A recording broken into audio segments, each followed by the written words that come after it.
What's up? Yeah, I'll let you do it. What's up, everybody? What's up, everybody? Hey, real quick, I'm putting in the comments the link that so y'all click the link and you can grant StreamYard permission to see your name. If not, you'll always be a Facebook user to us. Always. So, I commented on somebody's show the other night, and I was a Facebook user. I was like, how am I a Facebook user right now? Every single time. Every time I go on Toledo's, every time I go on Glidewells, every time I go on Shuts, it doesn't matter. I'm always a Facebook user. We already got several watching. What's up, Tim, Josh, Bruce, Nadu? What's going on? What is up? Yeah, we're not far from MTE. Just a few more weeks. So excited. We had a little. I had John Yeager and Jeff McMahon over today. We was doing some buffing training. John Yeager's pretty smart with all that, doing that and blending. It was fun. I think we're going to make it a point to start doing that more often. We're so close. Why not get together? Yeah. But we were talking about MTE. John's not going to make it, so at least he got a little bit of feel today while we hung out and stuff. So you see that picture. It's pretty hilarious. He got to use the buddy box. Yeah, he definitely needs so he can get up to the size of a reel. He needs all the buddy box. So we got Josh. What's up, Nick? What's up, Nick? There's your finger from Biggs. Love you, Biggs. Love you. California howdy. Yeah. So I'm excited about the show tonight. It's gonna be awesome. Me too. First off, how was y'all's weather last night? Because it rained all day yesterday. We didn't really get any storms per se, but a little bit of lightning and stuff past couple nights, but nothing crazy. Everything went north of us yesterday, and I was like, well, we're in the clear. And then early this morning, man, it was lightning bad. Flooding like crazy. But shoot, it was pretty today. We had the door up at the shop. Oh, it was sunshine and almost 80 degrees here, probably just over 80. So, yeah, Jack, me and Jack's been Snapchatting, and he's in like 12 foot of snow over there. I'm over here wearing my shorts. He's like, "Are you kidding me right now?" I was like, "Hey, Dapper Deer Repair's hiring. I always need an office assistant." That's like Don Kavanaugh sent us the video this morning. Dude, fresh 11 inches of snow. No thanks. Got summer music going on in the background. Yeah. Anyway, yeah, great show tonight. Excited about it. Big said he'd be looking for you on the highway, waiting for that middle finger to come across. Actually, I'll be down there earlier than he will this year, so yep. I'll just when I see you in person, Biggs, I'll flip you off. Yeah, but anyway. Yeah, a little preface for our guest. This guy, loud voice in the PDR industry for years. I consider him a mentor. Love watching what he's done and stuff over the years, and he's helped me out tremendously. Even I don't know if he knows or not, but he's helped me just through video and everything else. So, and he's hanging on my wall. His autograph is. He gave me my ARC certification. So yeah, mine too. I saw it the other day. I was looking at it. I was like, oh yeah, Robert's signature there. But definitely a staple in our industry. And absolutely, like I put in the intro to this, that on Facebook and stuff, that he's helped countless technicians in our industry, whether he knows it or not. I know he has, taken a lot of them on and given them information and help personally, but there's so many that have seen or taken something away from his little videos or anything that he's put out there. So we love him. He's a great guy. Great family man, hell of a technician. Yes. And a mentor to so many, but let's go ahead and bring him on. We got Mr. Robert Castillo. Yeah. What's up, brother? Hey guys. I see you're in Paris back there. Well, my better half, she wants to make that one of our destinations that we're going to go to on vacation one of these days. So in the office, she's got her stuff. So we just leave it alone. Yeah, for sure. Yeah. Pretty motivation for those trips. Oh yeah, pretty humbling to be on here. I really appreciate you guys inviting me to come on your show. Again, it's very, very, very humbling. I don't know if I wasn't actually on your screen at that time, but man, you guys about had me in tears before we even got started. So, well, we meant every word of it, brother. We love you to death. Huh? Well, like likewise. It's kind of like my kids. Christmas morning, and my wife. My main goal is to make them cry at some point. Yeah, man, you had to, good or bad, I don't know. But man, you had to get a husband of the year with that poem and crap this year. I was like, Brandon, man, come on now. I see Biggs in there. Yeah, looks like Biggs is in the room. Hey, Biggs, man, I miss you, brother. I miss everybody.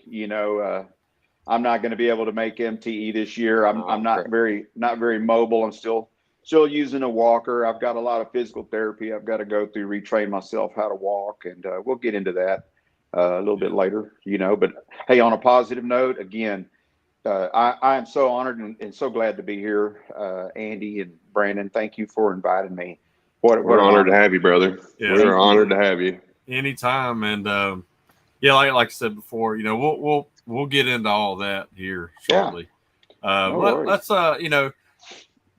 although you've helped so many of us throughout the years and stuff, there may be some that don't really know your story.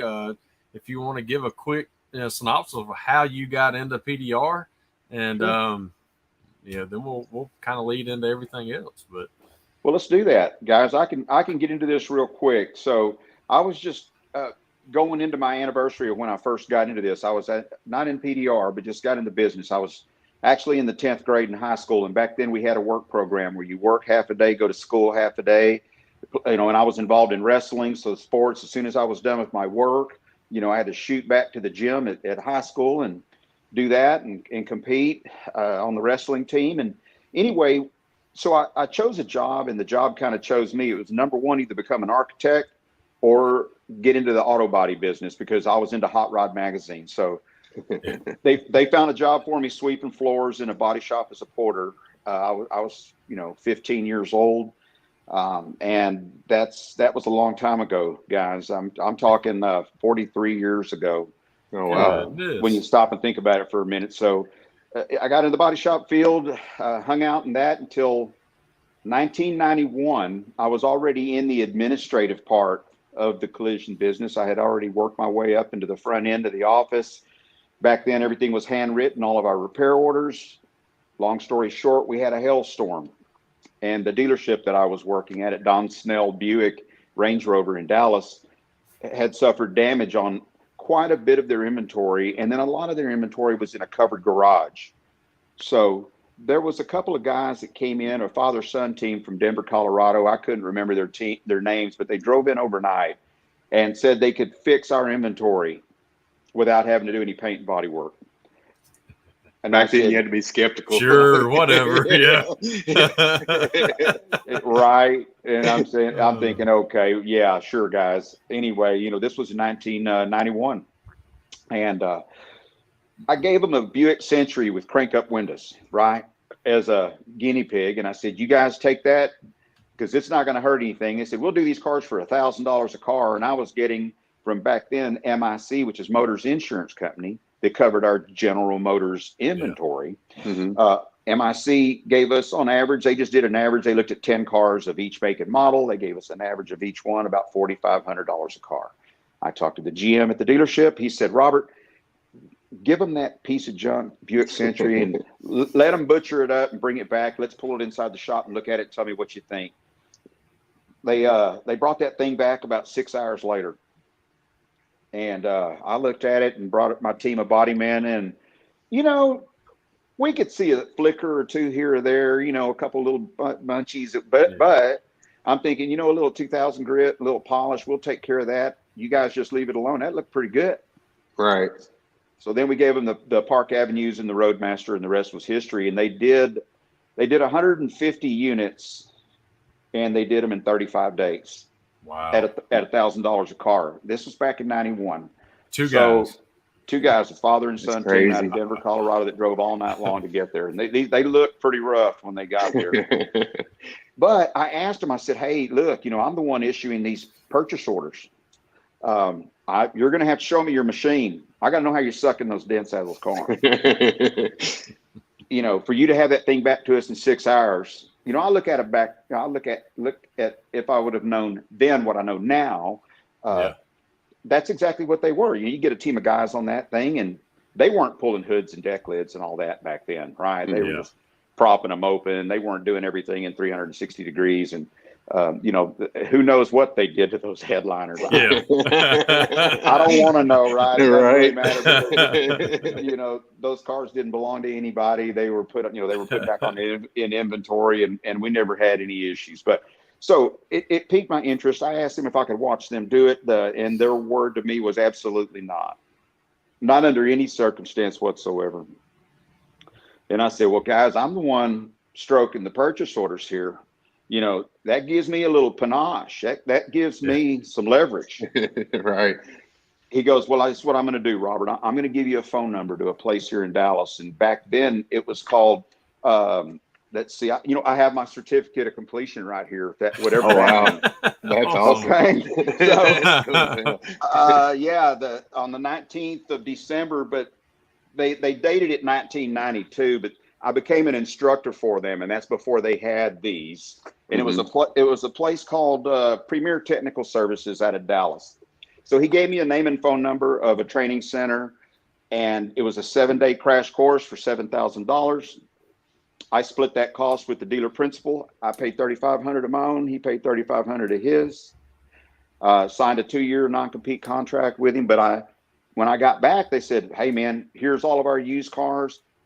You know, you get on those and do all the door dings from now on. We're going to have an in-house service for 2 years here at our dealership. Well, I didn't last with them for 2 years. I'll put it to you that way. I saw the light. right. Yeah. So to speak, you know, and that's how I got into it. Just for a long story short, That's awesome. I moved out of the administrative part of it. I had a dealer principal that moved me to Shreveport to manage a collision center at his Dodge dealership in the early 90s. That I used to be a body man for him several years ago, and he found out I was doing PDR. Anyway, you know, insurance companies weren't involved in it back then. So, gotcha. Now, did you you said you moved to Shreveport? Then is that when you met Spencer Roden, or was it a while back? I mean, no, actually, Spencer Roden, I didn't really physically meet him until MTE, probably 3 years ago, I would think. Okay. But there was another guy back then that I met by the name of Danny Brown. Danny Brown was his name. Name sounds familiar. Yeah, kind of an old schooler. Been around a minute. You know, and back then, I gotta say this, right?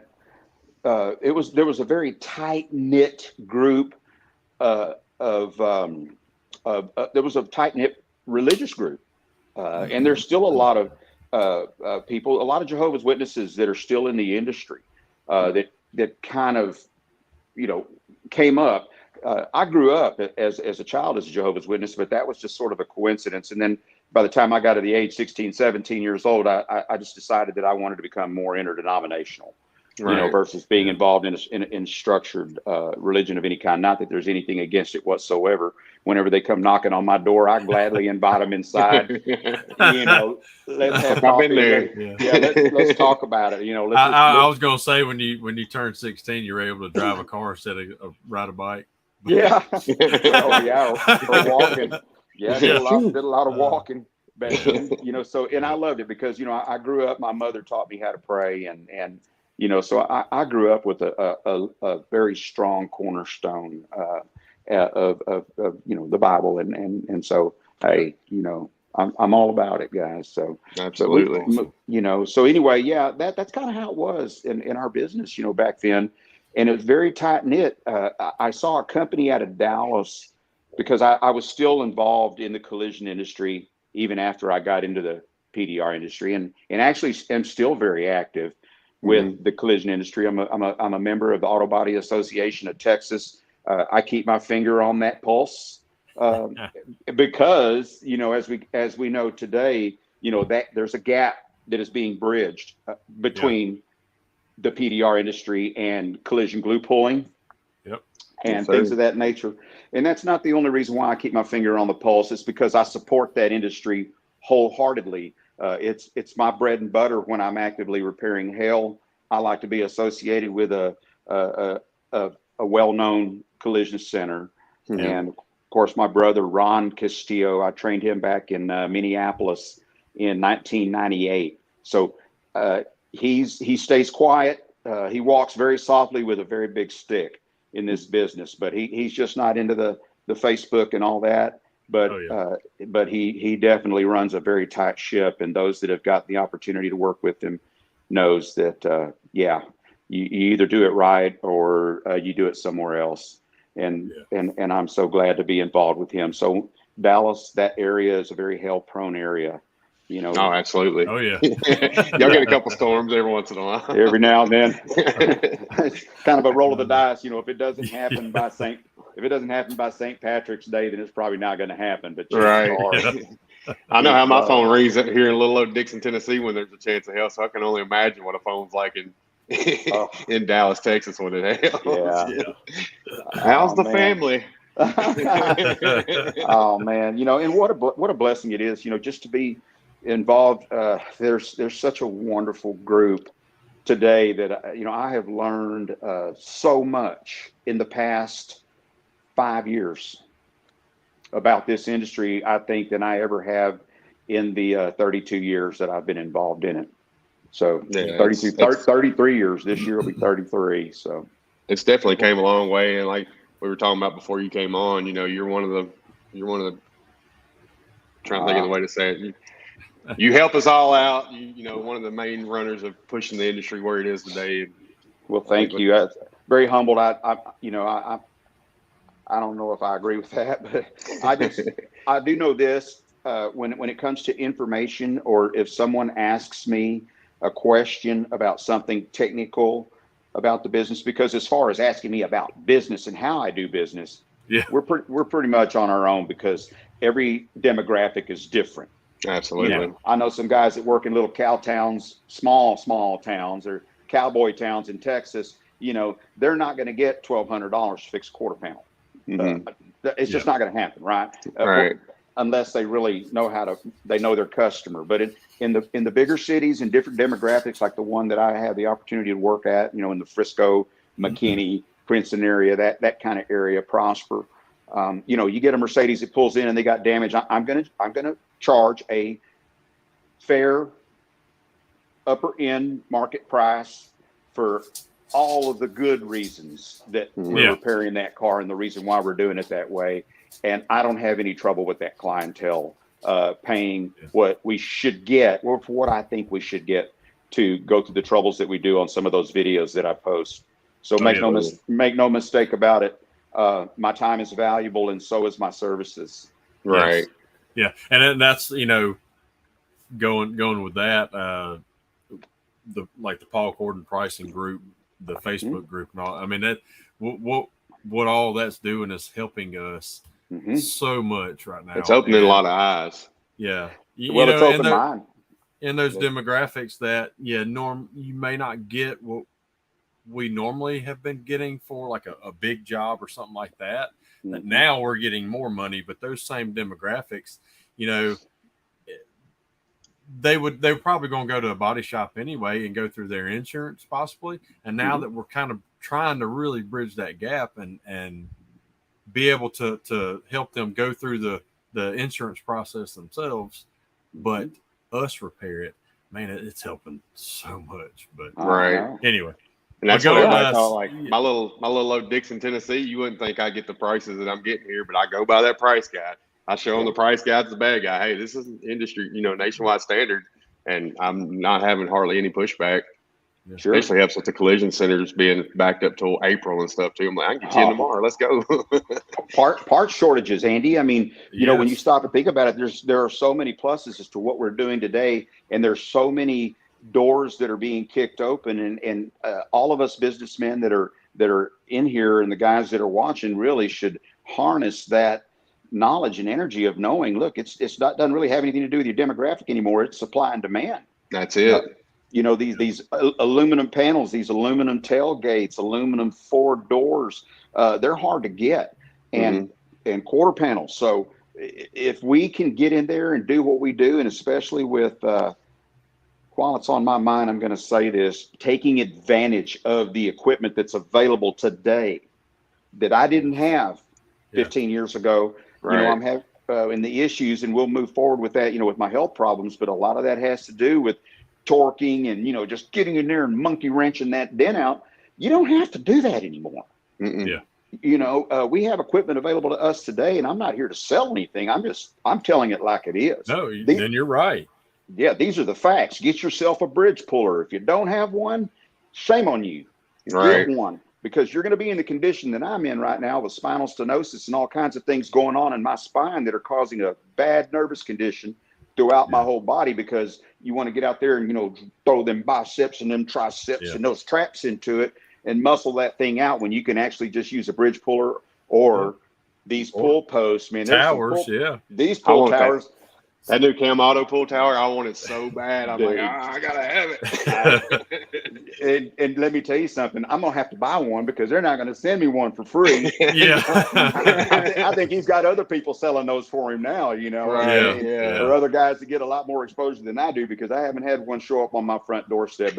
But kudos to Cam Auto, because it really, in the beginning, when I started putting my hands on some serious, and I'm going to say serious, collision glue pulling equipment, he saw it, and he did send me some stuff and said, "Hey, what do you think?" And I said, "I already can tell you what I think, because I already saw your products at MTE. I just didn't know what they were, didn't get to see enough exposure." Yeah. And there was a little bit of a language barrier there. I couldn't quite understand the guy very well. But now he's more and more involved, like with Anson. Anson Industries have decided to start shelving his products, and they're readily available to the whole industry. And can get them pretty quick without, sometimes when they're coming from Canada, which is where they're based out of, there's extra duties and fees, that are involved.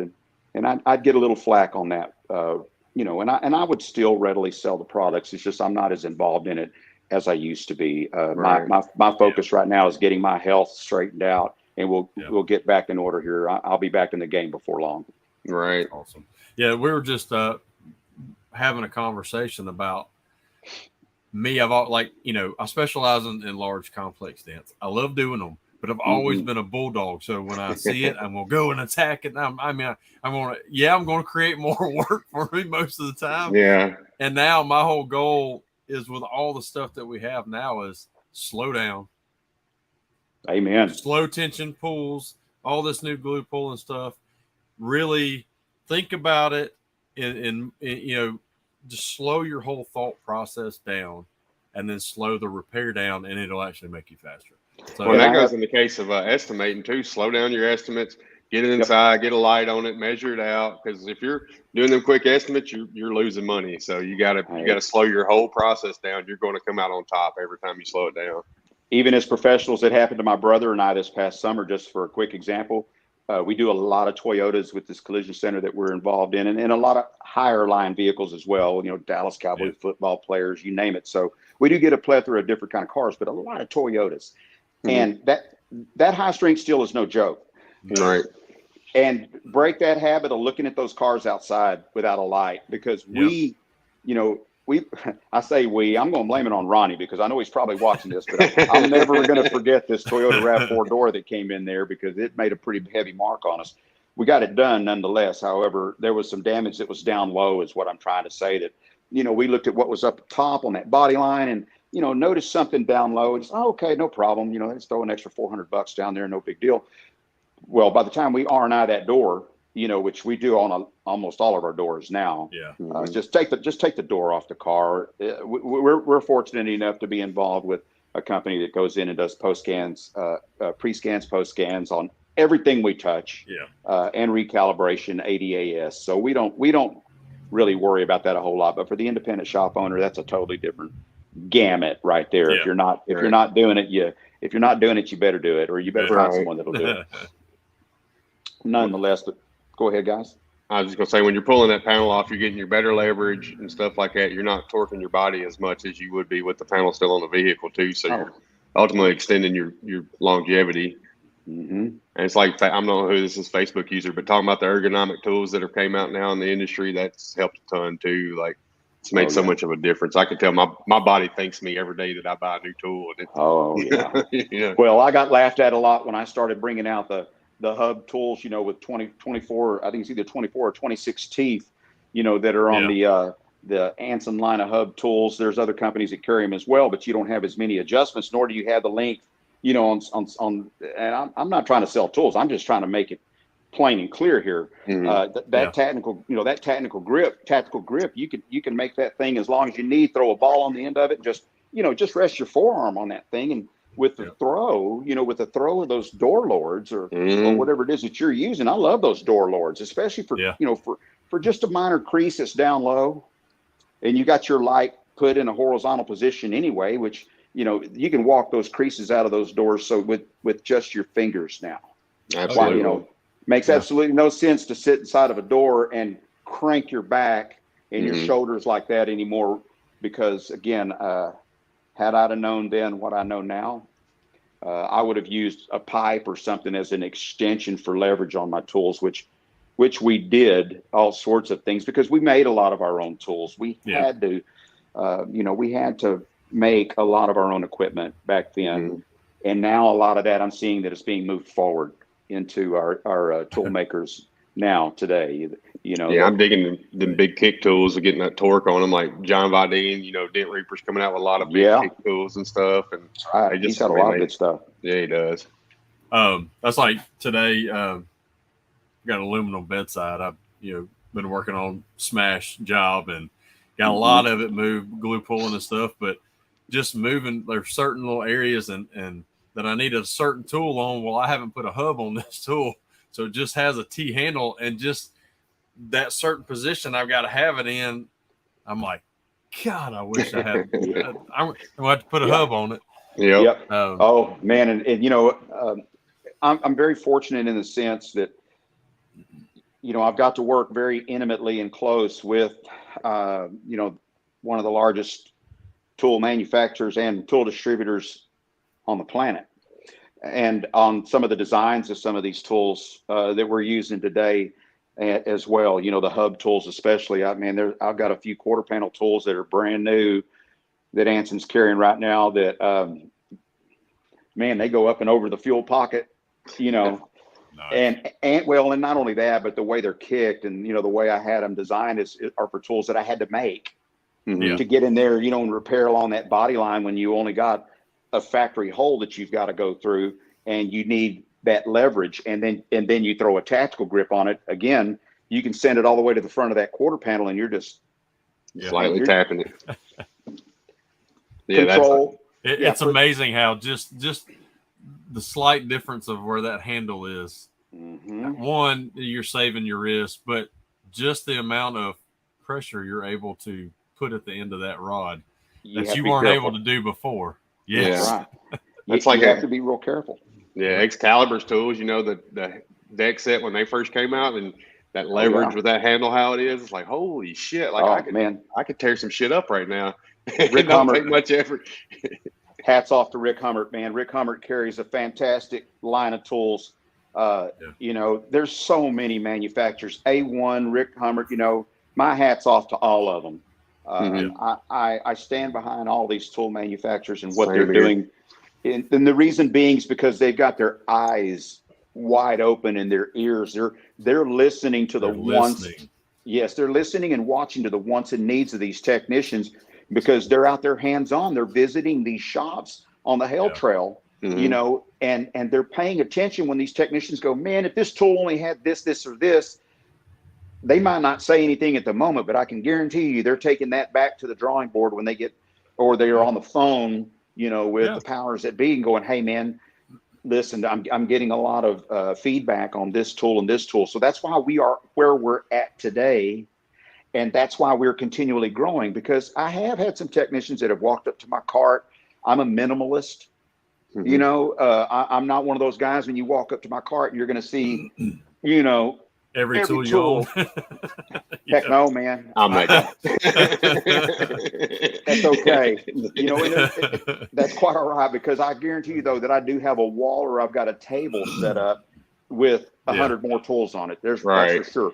But when I'm on a Hail car, and I'm on the Hail set, I'm about efficiency, cleanliness, and because my cart has to be organized. And I see these carts with just tools stacked all over them, it drives me It's crazy. same here. My It just, OCD comes into play. It's like, no, you can't have it. I'm like, man, how do you get anything done through the day? Even though they get stuff done, but I see them spending a lot of time shuffling and banging and making a bunch of Yeah. noise. And I'm like, dude, move into the 21st century, please. Get yourself organized. Because not only that, but a clean shop and a clean shop and an organized cart turns out a badass job. Yes. No, I agree. Yes. Every in every sense of the word. And it was the same way when I was a collision center manager, very anal about it. Even myself pushing a dust mop, these body men, whenever they made a big mess and I wanted them to stay in production, I went in there. If I didn't have a porter available to handle it, I kept those stalls clean for them so that every day when they came in, a clean environment's a happy environment and it's a productive environment. Yes. And the same goes with PDR, if not even more so. Absolutely. Yep. You're right. Yeah. Talking about tool manufacturers listening and watching and that, I got to give a shout out to Bonnie and Tim because they are like at Andy's meetup, there were a couple of new tools that she had made for another technician. She's like, you think these are? I'm like, oh, they're great. I bought them, and then some that she'd called the other day, yesterday, and or texted me, and some that they had made for me, they're trying to get feedback on before NTE, and what can we make? How can we make it better? And blah blah blah blah. They're listening. They're reaching out to us. And I swear, Tim and Bonnie's the best at pulling the idea out of your head and putting it in the tool. Like it's like you drink, like what you're thinking in your head is what they're going to give you. It's crazy. It's mind blowing. I love Bonnie and Tim. They're so welcome, and she does her homework. She's paying attention, where these storms are and where the technicians are, and gets out there and takes her time. She'll private message you, hey man, what's your address? I'm coming to see you. And it's that's what it's about. We're all here to help each other out. All of us, everybody in the industry. I have felt really there's just a huge outpouring of love, and it's not just because Robert Castillo got sick and people have stepped. Oh crap! It's all good, brother. It's all good. Take your time. Yes, sir. We ain't going nowhere. All right. Well, all right. We're through that because there's been some amazing people that have stepped forward that didn't have to take the time out of their day to send a card or reach out to help me or my family because I operate and always leave a kitty available enough to keep me going if something happens to me and so let's say I can't work for 6 months or a year or storm startup, things of that nature. But it did happen. And, for me to get my health in order, there was a lot of expenses that came out that, anyway, again, guys, I'm sorry. Y'all have to. No. And I'm a Crystal. We all love you, brother. Like, oh man, I just couldn't believe the outpouring of love. It really doesn't come to the monetary part of it. It's really the outpouring of love and the messages that I've received, the encouraging literature that I have received, from Jonathan Valderrama. Obviously his dad is very well known in the industry as a legend, Natalio, and the guy out of the blue stops by my house. I've had some visitors that just come in going, hey, I'm 5 minutes away. And I'm like, come on. That's awesome. What I really like, because it is as you see what you get, or what you get is what you see. And come on inside. Would you like some coffee? Let me offer you something to eat. Or if not, a place to sleep. My better half she just laughs sometimes when she goes, how long have you known that guy? I go, actually, it's the first time we met. She goes, and you let him stay in our house? Just shows what kind of person you are, brother. Well, it's just our industry.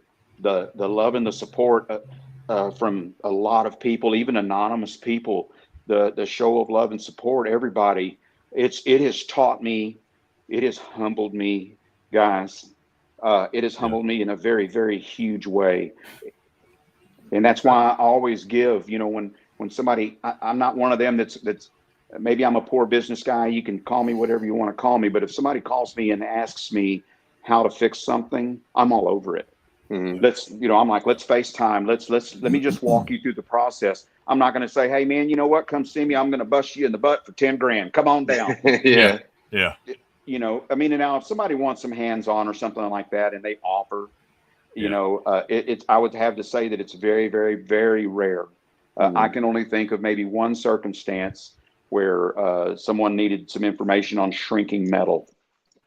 And I knew that was going to be pretty painstaking on properly teaching and showing a technician how to use a power PDR box properly and not scorching the paint or doing something that he shouldn't do. And so he offered me, a couple grand for a couple days. And I'm like, are you sure? Well, and you know what? He offered it and I refused it. And it wasn't until a month later that I found it underneath my coffee pot. Oh, shit. He got you. I love it.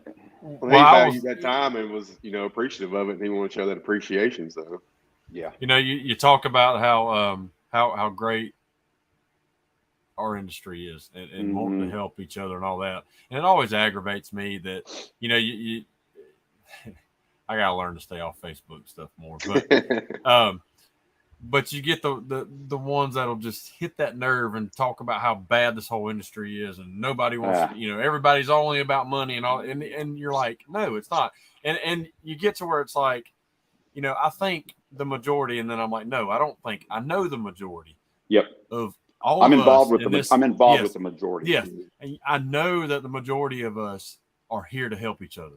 And we all want to do that. And we all want to, so anyway, that being said, real quick, I want to say too, social media, like it can be a negative impact, but I think it's moved the PDR industry. It's helped move the PDR industry where it is today because we're all seeing what everybody's doing. We're all coming together. We can connect easier through social media.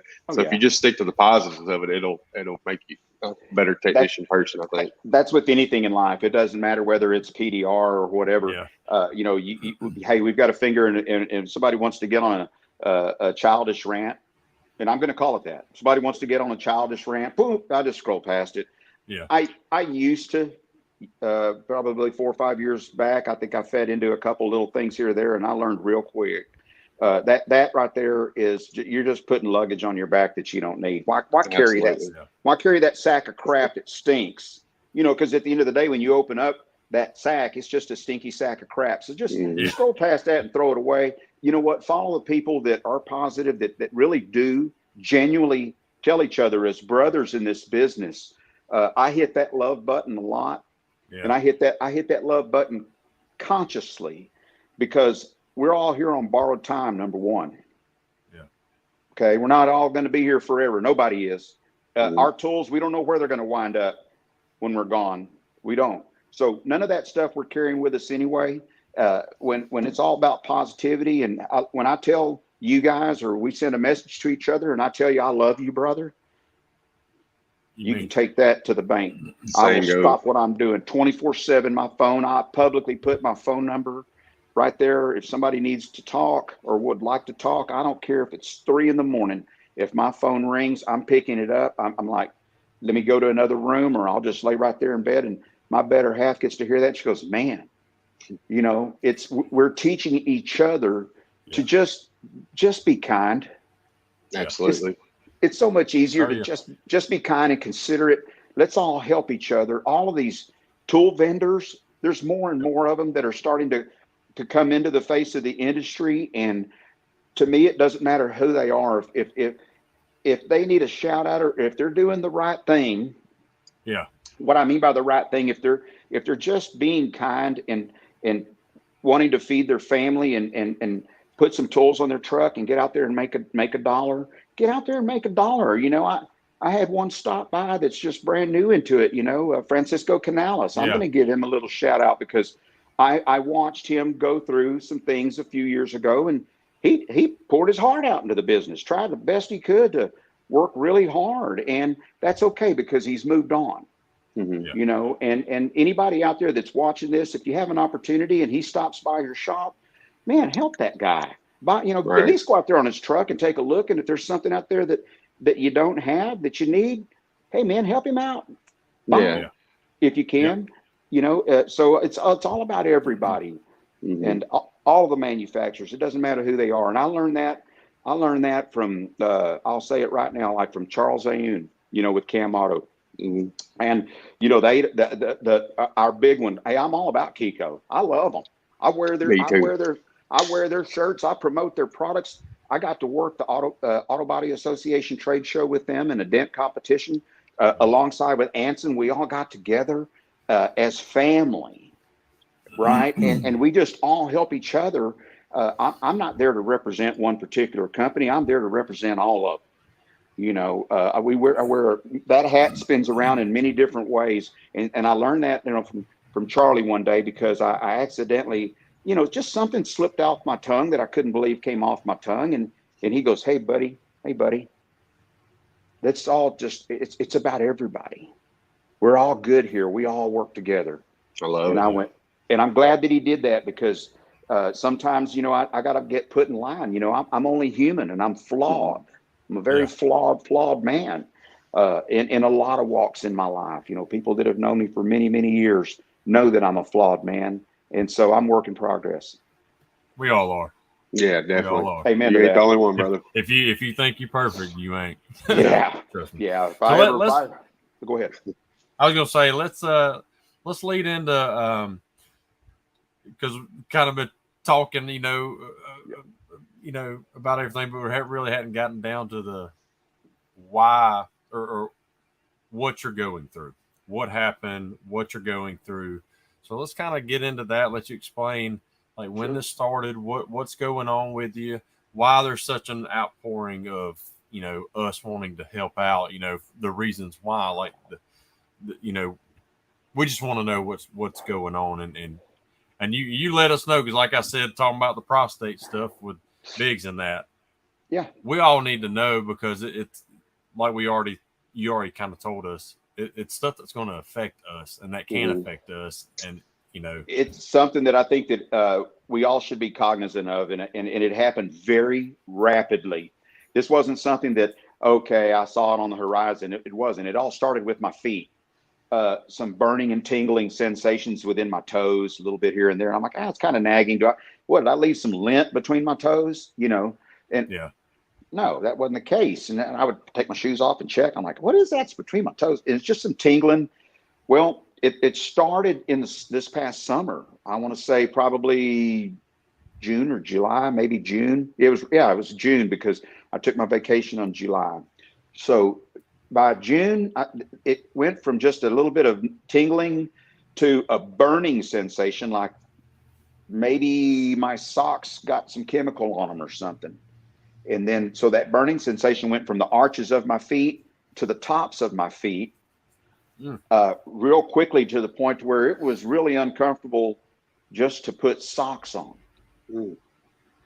But I went through it, made it through it, and Sass and I went on vacation for the July 4th week and we went and did some fishing, but I was standing in salt water. yeah And that kind of soothed them, the salt water, kind of strange, but it made them feel better. So I was a little more mobile, but then it started getting pretty aggressive. And that burning and tingling sensation went from my feet to my ankles, and then it all the way up to my knees. So now it's neuropathy is what it's referred to. And that's what it's diagnosed as clinically as polyneuropathy. And there's a number of things that can cause it. A traumatic injury can cause it. Alcoholism. There's such thing called alcoholic neuropathy for a really heavy drinker, which I'll raise my hand. I have put back, I don't know how many hundreds of cases of bourbon if I were to count it over the past 25 or 30 years, hanging out as a traveling PDR guy, especially being on the road more in the evenings. Man, we did some partying, Right. I mean, we kept Hooters in Twin Peaks in business, so I'm there. I mean, $250 tabs. I mean, there's other and tabs that I don't even want to talk about. Right. You making it, Right. spending it. So, but just to make a long story short, Christina Seckinger had referred me over right after the Auto Body Trade Show at the end of August. It was the last weekend of August. We were at Irving Convention Center. Mm-hmm. Excuse me. Her and Craig could see that I was having trouble walking comfortably. And listen, guys, I got to say this, man. I was chiseled up in the best shape of my life, ever. And it's just one of those things. And hats off to you there, Brandon. That what was that? Yeah, you look. Both of you guys. Yeah, that 75 hard. I was following you every day. When you're out there, it's dark, But I got myself in the best condition that I've been since I was wrestling or I was a male stripper. I was in pretty damn good shape. And you looked good. Yeah. Thank you. And well, when I was a body man, I worked as a body man during the day and stripping at night. I was back in the 80s, guys. So. I was big back then. But anyway, that's a whole other story for a different time. Oh, man, dude, I had long hair, but it didn't grow down. It grew out. It grew out. Like an yeah. Oh man, I had it going on, and those ladies loved it. I remember you and Cousin Clay as the tag team. You guys, it looked like two behemoths walking in, like y'all were both stacked and everything coming in. It's like, holy shit.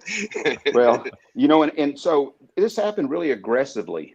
This whole thing with my body happened very aggressively. So that pain all of a sudden went from my feet, and then it started going into like my hands. This left arm over here, it's almost completely numb.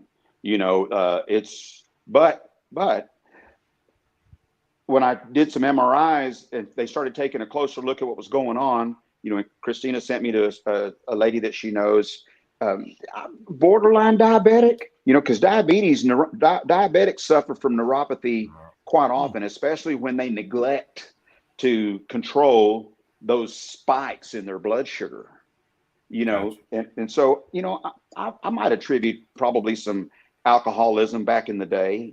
Today I might have a glass of wine here or there, or maybe a beer or something or two. But as far as sitting down, hammering them back like I used to, those days are over. It's just because it makes me feel bad. And the fog has lifted from my head, and I think a little bit differently now. But it started coming really aggressively, and now my spine, with all the MRIs, I've got what they call spinal stenosis, which is it's like an arthritic condition. And the torquing that we're talking about, that continual torquing and just moving that spine in a lot of strange positions. If you're, stretch, yoga, man, again, if I would have known that I was going to be in this type of a condition right now with my spine the way it is, because that neuropathy and everything has moved into my spine and my midsection. So, I'm not going to say I'm a wreck, because in my opinion, God's got this and God's removed this from my body. And I'm speaking that way because it comes from my heart to my tongue, and from my tongue out of my mouth. And that is the truth, because there is a lot of healing power in this right here. Absolutely. For people that have suffered from certain conditions, that's what gets me through during the day. I'll put on some good music, and I'm not just sitting here trying to thump the Bible. I'm professing the word, and I will put my Christian music on and get on my walker and pace back and forth in this house, until my legs feel better. So I'm moving forward with that. And now I'm getting in front of some specialists that now that I have some good insurance, I can get in front of some people that for me, whatever they're going to have to do to get me back on my feet, I need to get it done, because this thing has brought me to my knees, literally. How long did it take them to figure out exactly what it was? Oh, it took several doctors and several tests, because there were some that were so baffled. And, in the midst of all this, my gallbladder exploded in my abdomen. Oh, my goodness. Oh, God. Yeah. So through the midst of all this, I felt something real uncomfortable, where that gallbladder lives, which is just underneath your liver right there. I know that I had a gallbladder because I was supposed to have some gallstones removed about 5 years ago, but they weren't bothering me, and I wasn't going to go under the knife. We had a hailstorm, and it was time to rock and roll, right? So if it's not broken, don't fix it. Well, at some point, I strained really hard, and I felt something pop. So while I was in the hospital just this past Thanksgiving, they had me in the trauma unit, and they actually, I became critical there for 2 days because they did a treatment on me, which is called an IVIG, giving me healthy human antibodies because my body was going backward. And I noticed on my CT scans and also on a ultrasound that my gallbladder was gone. It said not present. I'm like, wait a minute. Wow. Hold on. Kill the motor, dude. So I brought in, and I had to demand a GI doctor because they were trying to send me home. I said, wait a minute. Whoa, no. You know, just because I don't have insurance doesn't, look, I've got an organ that is missing, and I have not had an operation to have it taken out. Well, the GI doctor, he actually looked at me, and I got heated because he was deforming my character and trying to make me feel as though I didn't know what I was talking about, and that I went under the knife, and maybe I was sedated or heavily drugged up 5 years ago when I had an issue I had a couple of abscesses on my liver, and they just went in there, put a couple tubes in there, took the infection out. That's when we took a look at my gallbladder. So I knew I still had one. And when I told him it was missing on the test, he goes, no. You at some point had it taken out. You just don't remember. Wow. So he met the darker side of, he got to meet my alter ego that I have. Not very many people know that alter ego, but that alter ego's name is Vladimir, and he's an asshole. So Vladimir don't play around, huh? He met Vladimir that day, and nonetheless, he did pull my medical records from that other hospital, and he did come back to me and said, you're right. We don't know what happened. I've never heard of such a thing. So there are some very, very isolated cases where it has happened, and very isolated cases. We're talking like 1 in millions. And so that's another thing that I have to have addressed because, I've got all this discomfort in my abdomen. They didn't do anything about it while I was in there. Nothing has been done about it yet, right? But I would like for them to at least go in there endoscopically with a camera. And let's take a look where the duct is, where the bile ducts are, and let's take a look in there and let's see where that thing went, or let's see if those stones are in my abdomen, because I still have a lot of discomfort there. I'm a wreck. Yeah, something's going on. They need to figure it out. Yeah, I'm a wreck physically, but up here, I still got my cookies on me.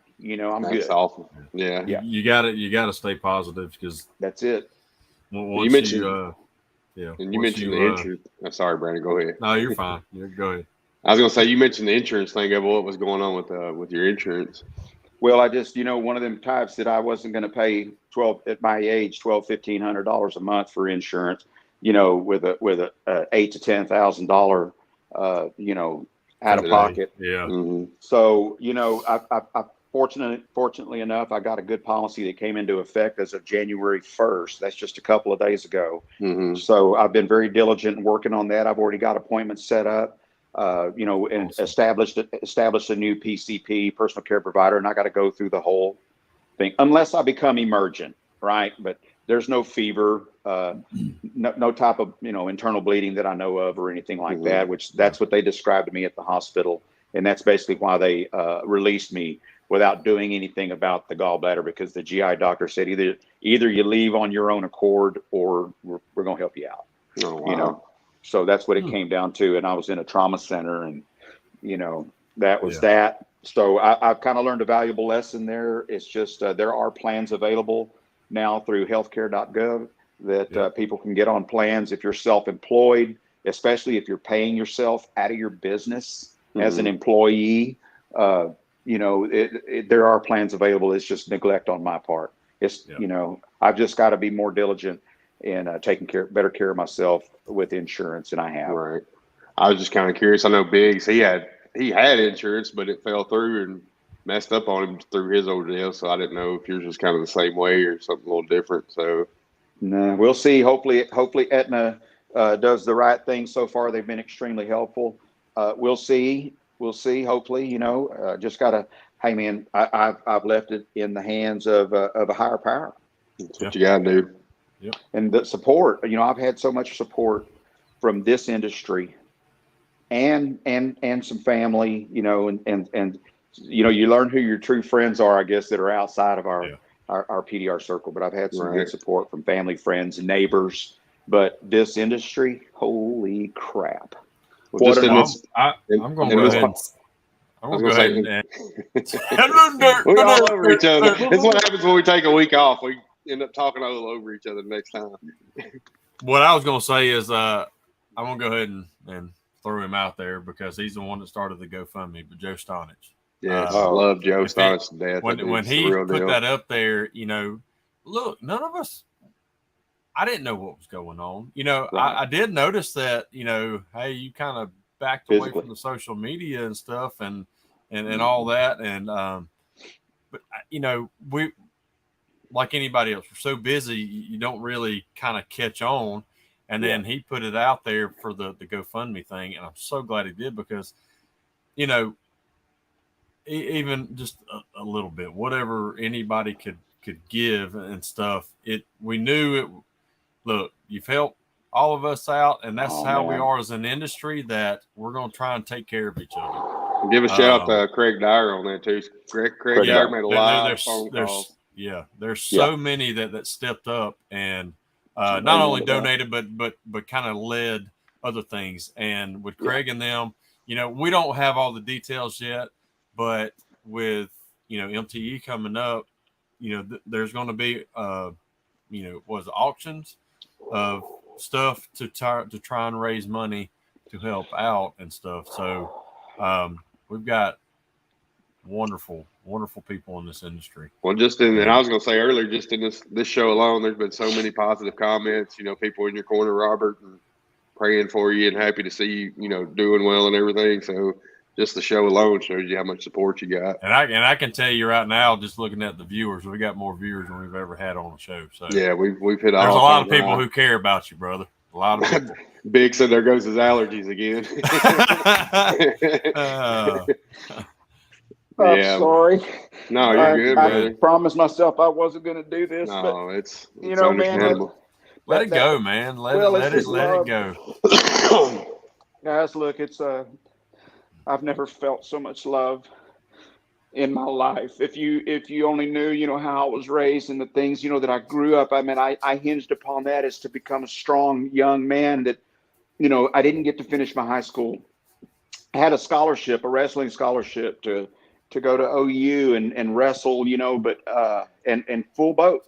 We just didn't have the money. My parent, absentee dad, my mom raising 5 kids, and I had to help her with, raise 2 kids. And listen, I use that as a blessing, and that's what got me in the auto body business. And if it wasn't for that, I wouldn't be where I'm at today.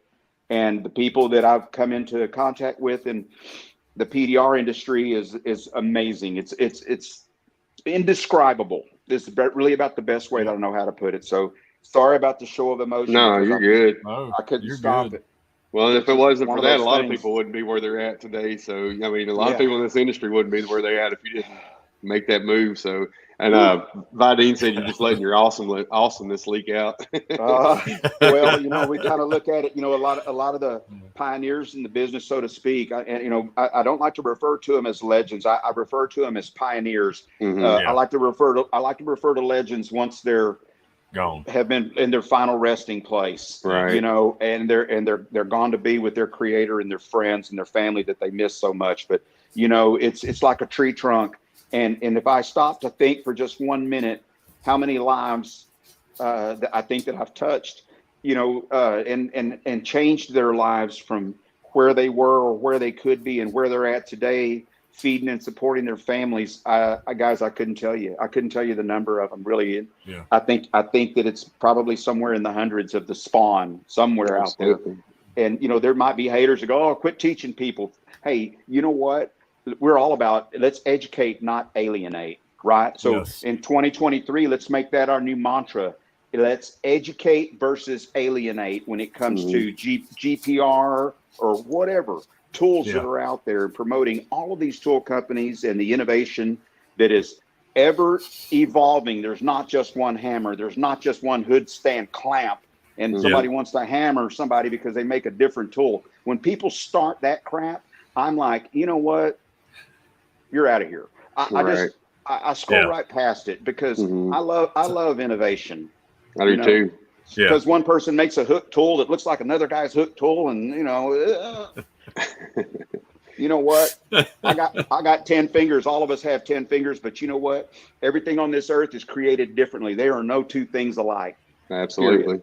Absolutely. So, that's just the way we have to look at it, right, guys? So that kind of moved this conversation to a whole different No, you're good. Come on out of there, you lifeless devil. Don't y'all get me started. I'll bring it out, baby. I'll thump it. But no, we me and Brandon talked, and we wanted, we had Biggs on last show. We wanted you on because we wanted everybody to see how you guys are doing in person. I think this is a good way for you to, let everybody know you're doing great. We're happy to see it. And the day I seen the Facebook picture of you with a walker, it blew my mind. It shocked me. I was like, wow, because I know you always been a healthy specimen and big bulked up guy. So when I keep it handy, guys. You got the tennis balls on the bottom of it. Never thought I'd see the day. I use it to keep from falling. I have to reteach myself how to walk. My leg muscles. It is what it is. They diagnosed me with muscle atrophy, but you know what? That's okay because I'm going to get it back, and we're gonna continue doing what we're doing, and I'm going to try to stay in the innovative process as well. In the tool industry, I'm very blessed to get to be involved with some of the most wonderful people on the planet, and that includes you two and everybody else that's watching, everybody that's supporting and watching. And those that aren't, I love this industry, and I love the positive people in this industry so much. James Bernard asked if you had a cup holder on your walker. Michelob Ultra walker. we'll get you one of those hats with the holders and the straws. Yeah. Don't think that I haven't already thought about the cup holder, guys. Because it's hell making it from the bedroom to the kitchen, and I get, I'll put on those Anson hoodies, and I'm just shoving bottled waters in there, or every now and then I'll shove a beer in there because I like to wet my whistle with a cold beer every now and then. Francisco asked, "Are you doing physical therapy? Or you haven't do that?" He came over to see me, and he actually worked on me pretty hard with physical therapy. That boy's got some healing hands on him. I saw the photos on that, Yeah, he told me not to post it, but you know what? People tell me not to do a lot of things. But yeah, Francisco is a genuine, that man's got a heart of gold, and I highly encourage you to get to know him better on a personal level because he has a will to survive, and he wants to support his family just like we all do. So, just his support in the industry means the world to me, and I'm all about that no matter who it is. Right. It doesn't make any difference. I'm not out here to badmouth anyone. I love everybody, man. I'm just so blessed to be a part of this industry. I can tell you right now. Well, I was going to say too, I'm glad you said you're still going to stay with the tool, the PDR tool industry, because even though your body might be down a little bit right now, like you said, your mind's 100%, and it's got all kinds of ideas in it, and we love to see all those ideas. So. Whatever happens. It's out of my hands. It really truly is in God's hands for the believers that are out there that are watching this show, and even the non-believers. I've had a few non-believers say, "Well, you know what? I don't believe what I can't see." I said, "Well, you can't see that oxygen you're sucking down, can you?" That's a good point. You're right. You can't see gravity, but go stand on the edge of that building and jump off of it and see what happens to you. Right.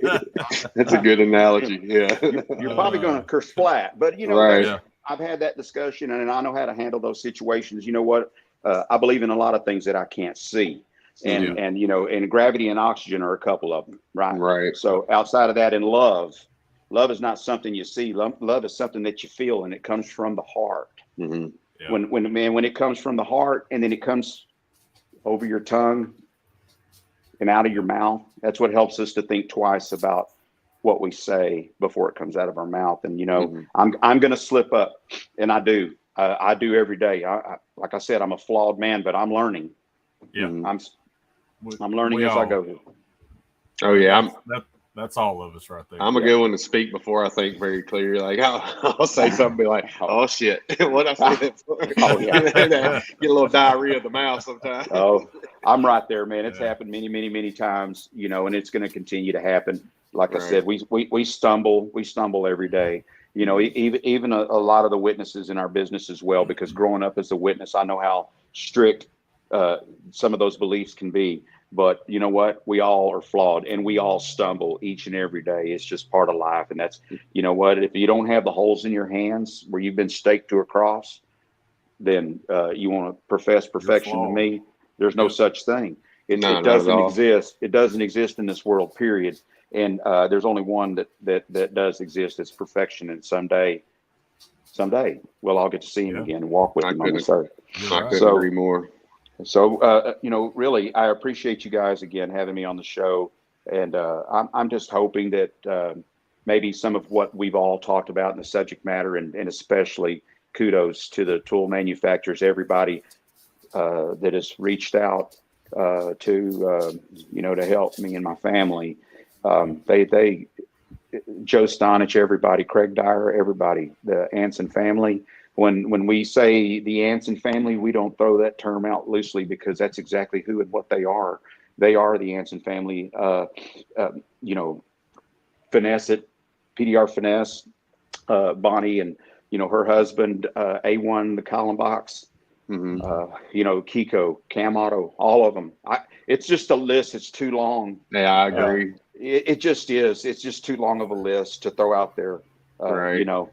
So we need more tool trucks out there, seeing more and more Hale guys running around the Hale Trail, because there's a lot of people in the business. Yeah. And I think some of these tool trucks need to start hitting some of these body shops with GPR. There's not just one company that does it. These trucks need to start hitting these collision centers and, maybe educate themselves on just some quick clinics. It's just not that hard, because the body men want to use the tools. So if you can just hand them the tabs, they already understand metallurgy, and I call it metal mapping. It's just a terminology that I like to use, because Brandon, you brought up a very important point in the early part of this conversation. When you see a big dent and how you just attack it, or now you've learned to slow down. Well, I like to use the terms of mapping that damage. When it comes to metallurgy 101, I was very fortunate in the guy that taught me how to do collision repair, because back then in the early 80s, we had to save all kinds of parts. We had to know how to straighten metal and aluminum, because same thing, we had a problem back then. Parts weren't available. Inner structure wasn't available. So I like to look at how that damage went in, and then I'd like to picture in my mind where that energy went. Yeah. Right. Because that energy went somewhere. So if you look at damage going into a panel and you get to watch it in slow motion, and you get to actually see that shock wave go boom, boom, boom. You see that shock wave. A lot of times where technicians struggle, they go, man, I'm just having trouble getting that low spot out. I'm like, well, you need to look beyond it, because there's still some energy out holding there it up that you're missing. And fortunately, we have so many different types of blending hammers, and I like to use glue sticks sometimes, to tap down those crowns nice and softly. It's a technique that works really, really well. Evan Torres. Evan Torres talked about that. He's like, man, Robert showed me that glue stick with that. He's like, that thing's been a game changer for me. So, oh yeah. Well, when people sit on these roofs, like fireworks shows with them. Andy was working on a fender several weeks back, maybe a month ago or whatever. Yeah, there was one little spot that was left that it was almost like it was oil canning, but it wasn't stretched. He's like, I can't figure it out. And I'm like, me as a fresh set of eyes on a video of it, and I'm like, that body line's out. I mean, ever so slight. And he's like, shit, that was it. Yeah. Yes. Fresh set of eyes, it make a wonder. Oh man, or technicians struggling on hail rails, and I see them pulling a lot of paint on factory finishes, and they're just, I'm like, and I have to walk up to them, and it's not that I scold them, but I'm looking at what they're doing. And I'm like, well, man, you got to realize that energy went somewhere, and you're just going for the center of that dent because you're in a hurry. Right. Yeah. slow the F down just a little bit. Sorry, but that's how I talk to technicians No, when you're we're on good. the health set. You didn't say the word. We're good. Yep. Slow the F down just a touch. If you don't mind, here, if you need to borrow this knockdown, you're more than welcome to. But why don't you address a little bit of where that energy is, because it's locked up right there, and you're going straight for the center of that thing, and you're pulling a lot of paint, man. You're kind of pissing me off, because because this, I'm not having this trouble like you are, and it's not that I'm any different than you are, but I'm mapping my damage a little differently. So here, I'm going to give you a quick clinic. I'm going to help. I'm going to help you once. I'll show you the second time. That third time, you keep doing it. We got issues. Yeah, the body shop has issues. This has issues, and the painter's not liking you a whole lot, so shit rolls downhill, and I got to deal with him. And then I got to deal with the GM and the body shop manager, and I'm just done with it. So, and I've had that happen, man. I've had technicians show up, and man, it's like, man, I'm snake bit. I'm sorry, I pulled paint. Well, sometimes paint's going to fail. Man, it's not like I've never pulled paint. For Christ's sake, I've pulled my fair share of paint. There's no doubt about it. But knowing where that energy is, especially on blowouts and things like that, on rail edges, a guy can learn a lot from someone who's been through miles and miles of sheet metal. Absolutely. Yeah. And I know you talk about that. You talk about that mapping. Jim Mitchell in his training, real world PDR, he's a big proponent of that, mapping out your damage and getting it. You know what I mean? So it makes sense. And but he's learned from some of the best in the business as well. And he's open. He's very open about that. He's very humble about that. But there's a very small handful of people in the industry that Jim Mitchell's paid attention to, and the terminology that we use about bruising that metal, and utilizing more GPR to get the bottom of those dents out and holding tension while you're working those crowns. Yeah. Do all that before you throw a tool in there and turn it into a wadded up piece of Coke cans growing up. You know what I mean. Chicken skin.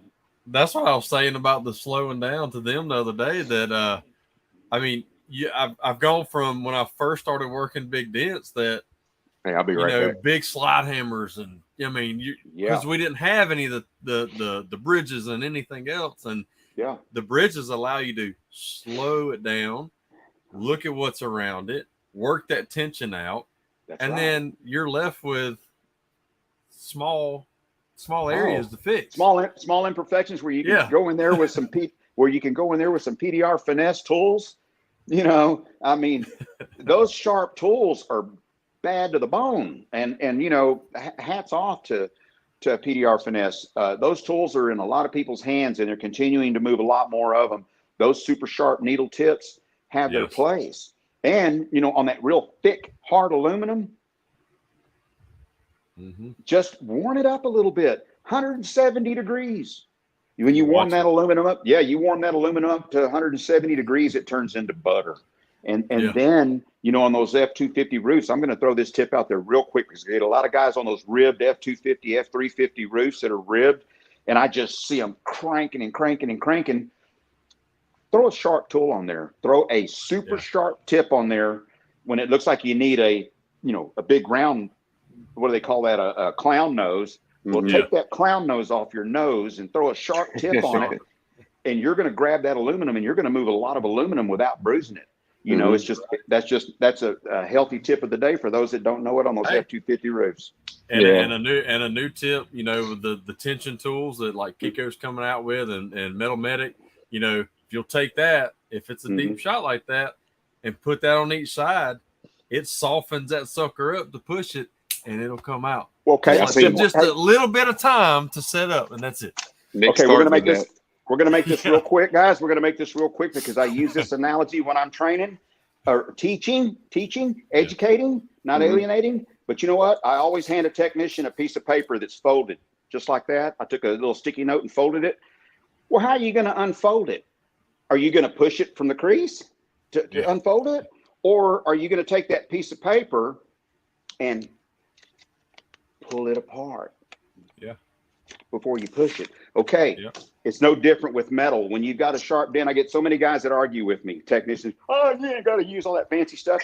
I made one of the first threaded tensioners because I sent Chris White a picture of it. You know, when they came out with that, I already had it because I have a cousin that's in the machine shop business, and I made it where I was using it on my Black Plague gangrene tabs, those big long crease tabs. Oh yeah, I remember those.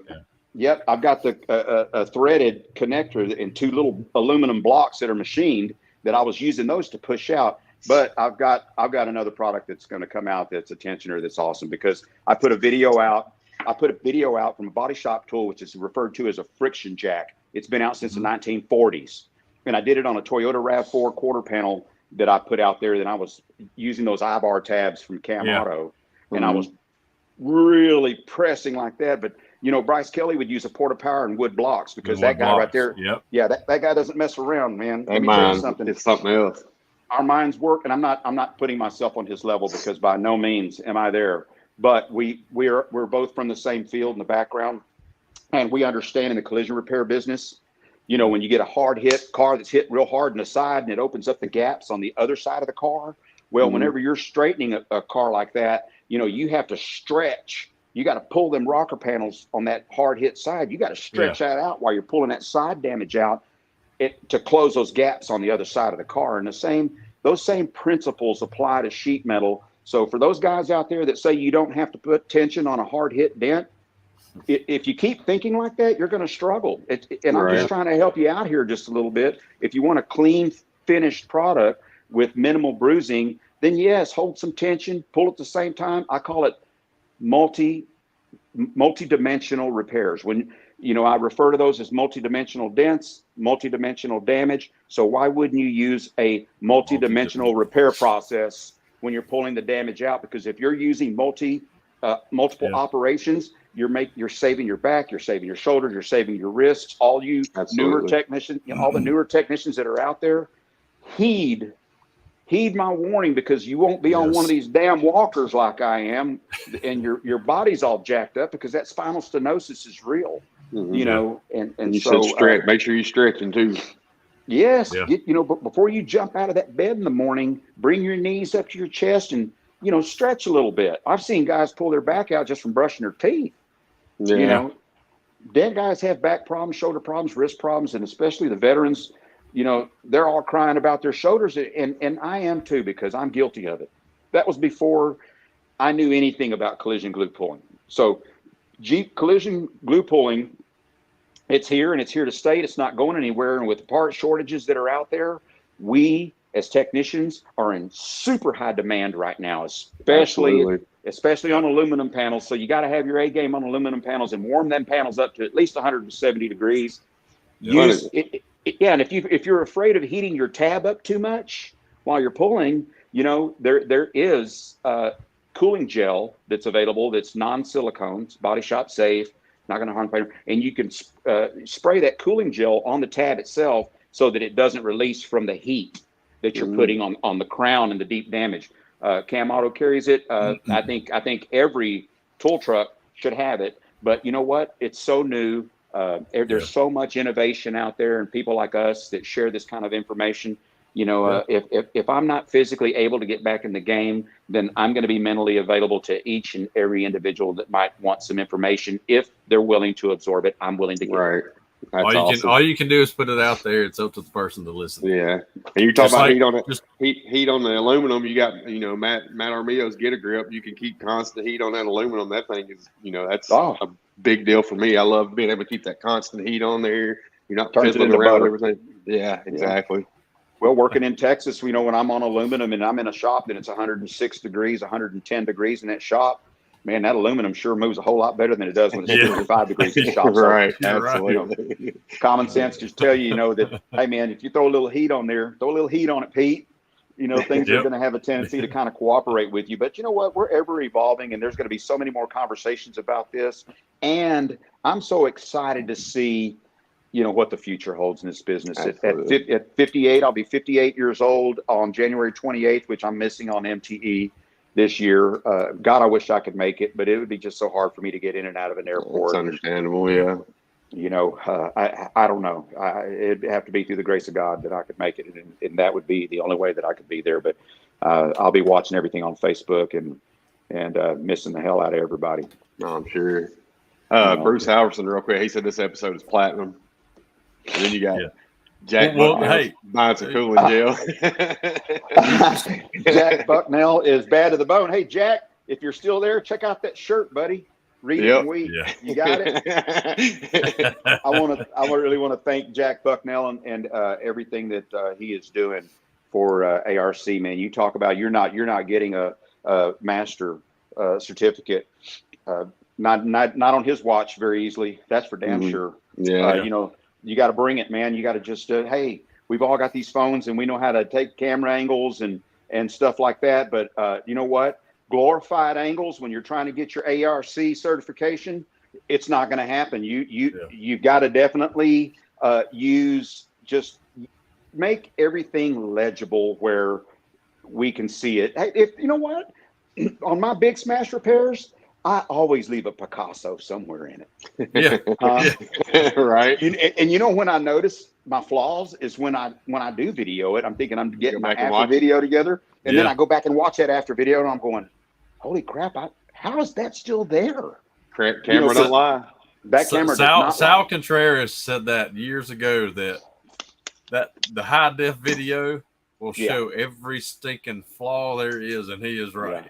Yeah, people can say whatever they want to say, but you know what? Sal Contreras is a badass, and absolutely. There's so many there's so many technicians now. You talk about an innovator, Sal Contreras. Hats off to him because he's an innovator in this business, and he's done a lot. Because I remember when I bought my first bridge puller from him, I fixed an F-250 bedside dually where a fifth wheel had fell on top of it, and I've got the video to prove it. And I used a porta power. And I purposely bought his tool, and he sent it to me with those tabs. And I put so much pressure pulling that where that fifth wheel landed on top of that bedside. That's super high strength steel, ultra high strength steel on those F-250 old school bedsides. That's steel. And I even busted one of his metal tabs, and he overnighted me another one. That's awesome. So you talk about putting tools through the test, and I'm so fortunate that I do have manufacturers that send me tools to put through the test, because you know what? Anybody can throw a flat glue tab out in the middle of a hood and pick it up with a forklift, but put it on the roll of a fender and do that. Right. With where the metal stretch tight. Now talk to me, right? Because there's a lot of smoke and mirrors involved in these videos. So I'm going to encourage some of these guys to just be real careful about that, because some of us know and some of us see, it's okay just to go ahead and just show us the real deal. Put it on those spots where we have trouble. Yeah. Put it on the roll of a fender where that metal stretch real tight. Don't throw it out in a big flat panel. I'm not trying to bash anyone, but I'm saying, there's a lot of people. Yeah, there's a lot of people watching, and that's where the smoke and mirrors come into play. Even though but we can all sift through that if we have half a brain, and that's the way I look at it. So there's a lot of intelligent people in the business watching, and we just keep it real. Speaking of Bruce Halverson, talking about Bruce is a master. Yeah, he's a stinking, and he's no doubt. He's the epitome of these older technicians who whine and stuff a lot. Bruce, he's a master at his craft. He does it slow. I know he'll when we'll message and stuff back and forth. Oh, my body, No, he's smart. Like, he built the shop. He actually just put anchors in the floors to help doing all the slow pull stuff. Yep. He's getting it. He does. He's a stinking master at it. So yep, he is. And and then that new suction pull tire. Don't think I'm not going to put that damn thing through the test, because I can whether I'm in a wheelchair or not, I'll wheel right up to that quarter pound. Put some locks on your wheels. I've already thought about that. Oh, hey, real quick, with Kevin Bird's comment, if you guys missed it, John Vidine was on before us. He had Kevin Bird and Sheldon on talking about MTE. So if you guys missed it, go back and watch Dents and Dreams and catch up on all the MTE news too. I just want to do that before I forgot about it. I've seen Kevin's comment. I saw it come across my screen earlier, just when I was getting ready to join you guys in the show, so I didn't have time to watch it. But Man, we have gone on. How we've been on here. I know. We need to kind of end this. Feels like 5 minutes. Yeah, I don't know how many viewers we have going on right now, but we probably had a few that have dropped out. We've still we had a few, but we still got almost 20. Yeah. Okay. And we were at almost we were around 30 earlier. Okay. Good. Which is good. And we'll have a lot of people. A lot of people can't watch this. It's Wednesday night, so a lot of people go to church and stuff like that, and they'll go back and listen to the podcast over. So, or rewatch it. That's good. I'm going to rewatch it. Yeah, right. Me too. I'll be listening to the podcast on the way to Nashville Friday morning. So, yeah. So hey, we really appreciate you coming on, Robert, and getting your story out there. And again, we love you. We think the world of you. We may not talk a whole lot, but that's just us guys. We're just we follow each other now. We're all connected. This is a very, very small world that we're in. It is. It's a niche business, and we're all connected. We're all a brotherhood, and the guys and girls and the ladies, everybody in this business. It's a brotherhood and a sisterhood nowadays. It's all just intertwined. Yes. Right. It's all interwoven, and we all those that share that same type of brotherhood and sisterhood together. That's what brings this business to where it's at today. So kudos to all the positivity, and I'm very humbled that you guys asked me to come on, and I'm really appreciative of it. Thank you very much. Sorry that I kind of lost my. No, brother, it's there for a minute. Good. Kind of hard to harness that type of love and that type of energy, because it's an outpouring. It's exactly those are tears of joy and appreciation. So just know that comes from the heart. Kip Baumgartner said, good to see you here from my brother in the industry, Robert. Stay strong. Oh, absolutely. Thank you, Kent. Thank you very much. Thank you, everybody. You get a chance to go back and watch this, or just watch it, but just go read all the comments. There's so many. It's been mind-blowing. Uplifting. I can't wait. We try to put them up here, but I can't wait. And I hope you guys don't mind. I want to share this on Facebook for those that want to just take a little bit of time out of their day. And you know what? If they can only just take a few minutes, they may or may not pick up just a little tip here or there. But it's all purposely put out there to just help better the industry and to also give the show and support, to all of our tool manufacturers and the hard work behind the scenes that these people do, and the sacrifices that they make to get their equipment in front of us while we're doing what we do, so that we can concentrate on fixing cars and they come to us. So kudos to Biggs and guys like him, Chris Howe, Bonnie Stafford, and of course now we've got Francisco Canales running a van, and I'm highly encouraging him to just get to know more people in the tool business, and just pay him a visit and get to know him a little bit better. And I'm sure he'd be more than happy to carry their products and promote them and put their wraps and put their logos, put everybody's logos on his van, versus just his own logo. Right. There's another awesome tool manufacturer right there, Holly Davis with Deadcraft. Oh, God bless her. I love her. I do too. I love Deadcraft. You know what? Yes. I'm so glad we got to bring them to like us. God, they're legendary. I don't even, they don't really need mentioning, but I'm sure they appreciate it very, very much. Yeah. Well, I want to challenge all the tool makers. We love you too, sister. Yeah. Mm-hmm. To continue and maybe put a little bit more effort on creating these new tools that help our bodies, that take the stress off of our bodies, to, keep innovating, keep, don't stop. Don't just try to just make the same tools. Keep doing what you're doing. Yeah. And continue to make these great tools that are coming out. That will take the stress off our body. Absolutely. Yes. So, and we're working on that. Yeah.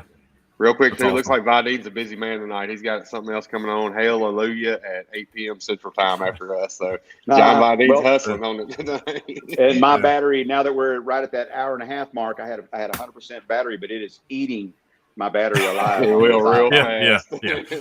So we're gonna go out. We're gonna shut this thing off, but we'll put you in the back room for just a minute. All of us, when I hit the end of this, and then when I end the broadcast, we'll say our goodbyes to you real quick. No worries. But appreciate you again. We love you. Thanks for coming on. Love you guys, Everybody who was watching, commenting, thank y'all so much. Thank you. Yes, thank you for the support and the great comments and the positivity. Exactly. I like the electricity and the positivity in this room. You know what I'm saying? You can't beat it. You just can't beat positivity. Is contagious, man. It is. It's got a smile on my face, and I live in a lot of pain, and I have felt no pain throughout this whole broadcast because my mind is focused on what we've got going on in front of us, and I'm so appreciative of that. Awesome. Yes, sir. We're appreciative of you. We appreciate you, bro. Thank you. All right. Well, I'm going to leave you guys on that note, okay? All right, brother. Good night to everybody. I love you guys. Good night, Robert. Love you, brother. Good night. All right. Bye. What a show. That was awesome. Yes. Sorry. No, I'm upside down. You know what? I'll just listen while I got some battery. Come on. Perfect. All right. So, hey, appreciate everybody. I'm going to end this thing, and we'll see y'all next week. Yep. Peace out. All right. Bye, everybody. All right. See you later. Thanks again for watching another episode of Ginger Bros Dent Show. Don't forget to like and subscribe. And for all past episodes, you can find us on Apple Podcasts, YouTube, or Podbean. Keep pushing. Make that money. See you next week.